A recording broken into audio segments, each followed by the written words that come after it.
No celebrations on the ice at the Budweiser Gardens here in London tonight as the London Knights take a 4-1 win over the Peterborough Petes, changing this series from dire straits to pretty close. 3-2 now, heading back to Peterborough for Game 6. I'm Dan Malta with Scott Arnold. Scott, we saw Rob Wilson after the game say his team simply wasn't good enough. What do you think he was talking about? Well, I think he nailed it right on the head when he said they didn't get enough traffic in front of the net. You had Owen Wilmore, who's technically your third-string goalie. Obviously, he's been on the bench as the second string for the last few games, but during the year, he was with the Stratford Warriors. He wasn't with the London Knights until the playoffs. He came in to relieve last game in Peterborough. He only faced 2 shots, and then all of a sudden he gets the start here tonight, and there was no traffic from the Peterborough Petes in front of him. He was able to see all his shots cleanly. That's credit to the Knights defense, mind you, as well, but I think the Petes could have done a better job at getting in front of him and causing the traffic, and that's one of the things Rob Wilson was unhappy with his team's performance. And Dale Hunter talked about this. He was asked in the post-game press conference, did your team do more to,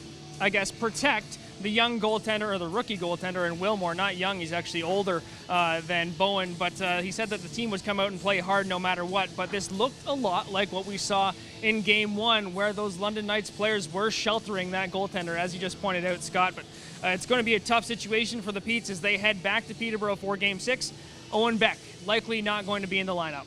That's a tough one. Slew-footing penalty at the end of the game. Rob Wilson was asked about that, and as he always does when he asked about penalties, he said he hasn't seen the replay as of yet, and he'll have to take a look at it later. Dale Hunter, on the other side of things, he has the same answer every time, too, just by saying there's 2 referees and there's instant replay. They obviously got the call right. So we'll see what happens, but with Owen Beck's record, it could mean that he is suspended. We saw him get a 5-minute a couple games ago for that head check. Didn't end up getting a suspension from that.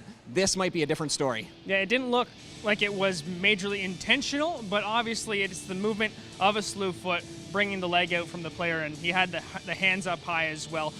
For the Petes, they did have one bright spot, and that was they started with a goal and just went downhill from there. And it seems that they are having a hard time doing what they're supposed to do. They get up and it fades away, they get down, and they take the game away from the other team. What does that say about the Petes? Well, the team that scores the first goal hasn't been successful in this series, and you saw the Petes come out flying, looked like all the wind was in their sails. They came out with a lot of energy after that. They silenced this crowd of over 9,000 fans, but then they couldn't hang on to it, which is something that they obviously need to do when you get that lead early. That was their first goal. Get the lead early, silence the crowd, and they just weren't able to hang on to it the entire time. And they had their foot on the gas. They just couldn't get their opportunities. The power play was a big issue again tonight, going 1 for 6 on the man advantage.